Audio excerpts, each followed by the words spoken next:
மாமன் and DD next level எப்படி இருக்குது இந்த 2 புது படம் அப்படிங்கிறத இன்றைக்கி நம்ம பார்த்துருவோம். டிடி நெக்ஸ்ட் லெவல் படத்தினுடைய கதை.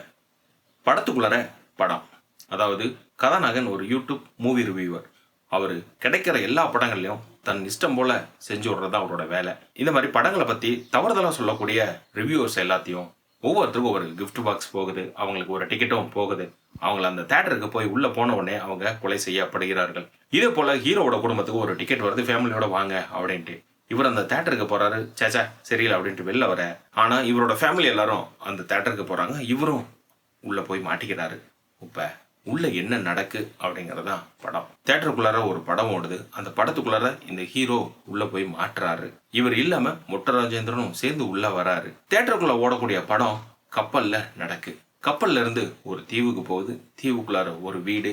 எப்பயும் போல டிடி ரிட்டர்ன்ஸ்ல வந்த அந்த வீட்டுக்குள்ளார என்ன மாதிரியான சம்பவங்கள் நடக்கு அப்படிங்கிற மாதிரி இந்த படத்துலையும் அந்த வீட்டுக்குள்ளார என்னென்ன மாதிரியான சம்பவங்கள் நடக்கு, அந்த பேய்கிட்ட இருந்து எப்படி இவங்க வெளியில வராங்க அப்படிங்கிறது தான் கதை.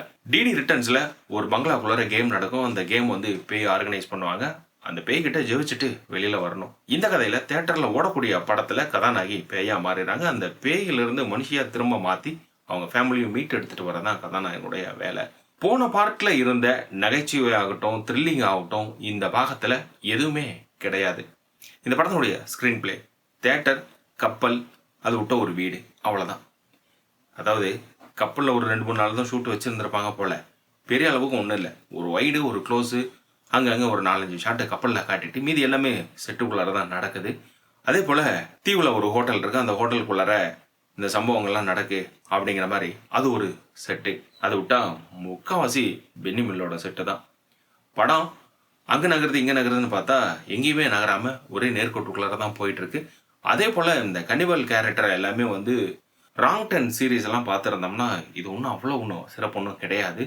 ஸோ என்னமோ எதிர்பார்த்து நம்ம தேட்டருக்குள்ளார போனோமோ, அவருக்கு தேட்டருக்குள்ளார எந்த மாதிரியான ஒரு சம்பவம் நடந்ததோ அதே மாதிரியான சம்பவம் தான் தேட்டரில் நம்ம பார்க்குறப்ப நமக்கு நடந்த ஒரு சம்பவம். ஸோ இந்த படம் அப்படிங்கிறது ஒரு ஏவரேஜான ஃபிலிம் தான். மிகப்பெரிய ஒரு மிகச்சிறந்த நகைச்சுவை படம்லாம் இது ஒன்றும் கிடையாது. 2வது படமான மாமன், இது ஒரு ஃபேமிலி ஆடியன்ஸை டார்கெட் பண்ணி எடுக்கப்பட்ட ஒரு கதைக்கலாம். 10 வருஷமா கல்யாணம் ஆகி குழந்தை பிறக்காத அக்காவுக்கு தம்பி வேண்டாத கோயிலும் கிடையாது, அக்காவும் ஏறாத மலையும் கிடையாது, கோயிலும் கிடையாது. ஒரு கட்டத்தில் அக்காவுக்கு குழந்தை பிறக்குது. அக்கா ட்ரீட்மெண்ட் பார்த்துட்டு இருந்த ஹாஸ்பிட்டலில் இருக்கக்கூடிய டாக்டரவே ஹீரோ லவ் பண்ணுறாப்புல. 2 பேருக்கும் திருமணமும் நடக்குது. இந்த பக்கம் அக்காவோட குழந்தையும் வளருது.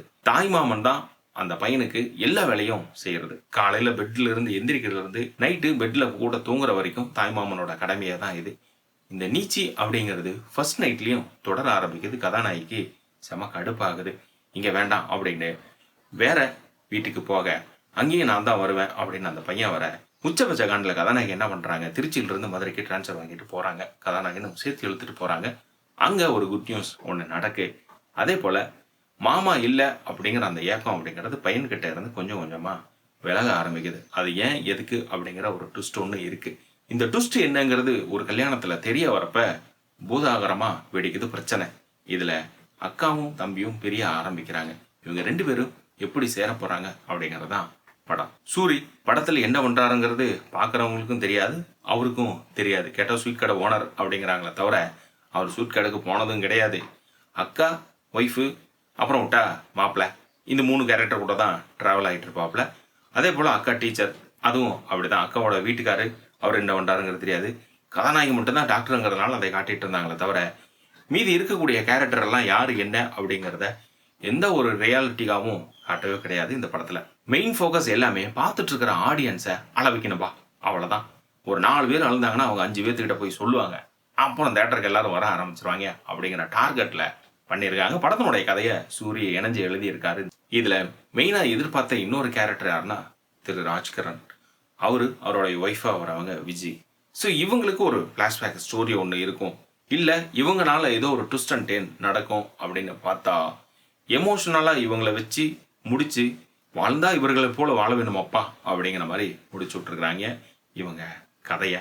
ஒரு ஸ்ட்ராங்கான பில்லராக இருக்க வேண்டிய கேரக்டர் இந்த படத்தில் அது எதுவுமே எடுபடாமல் போயிடுச்சு. அதே போல் ஜெயபிரகாஷ் வராரு. அவரும் ஒரு சீன் ஒன்று நல்லாயிருக்கும், அந்த குளத்தங்கரையில் உட்காந்து பேசுறது, உன்னுடைய அக்கா வீட்டுக்காரை பற்றி நீ என்ன நினச்சியா அப்படின்னு ஒரு சீன் ஒன்று இருக்குது. அது கொஞ்சம் நல்லா இருக்கும் படத்தில், ஒரு ட்விஸ்டாகவும் இருக்கும். ஓவராலாக இந்த 2 படத்தை எடுத்துக்கிட்டோம்னா மாமன் நீங்கள் தாராளமாக ஃபேமிலி ஆடியன்ஸோட போய் பார்க்கலாம். அதாவது அழுகணும்னு முடிவு பண்ணிட்டீங்கன்னா ஓகே போயிட்டு வாங்க. இன்னொன்று என்னென்னா, இந்த சம்மரில் ஃபேமிலியோட போகணும்னு நினைக்கக்கூடிய இந்த வார்த்தை ரிலீஸ் ஆன படத்தில் இது ஒன்று தான். அதே போல் டிடி நெக்ஸ்ட் லெவல் அப்படிங்கிறது ரொம்பவும் எதிர்பார்க்காத முடியாமல் போனதுனால யோசிச்சுட்டு முடிவு பண்ணிக்கோங்க.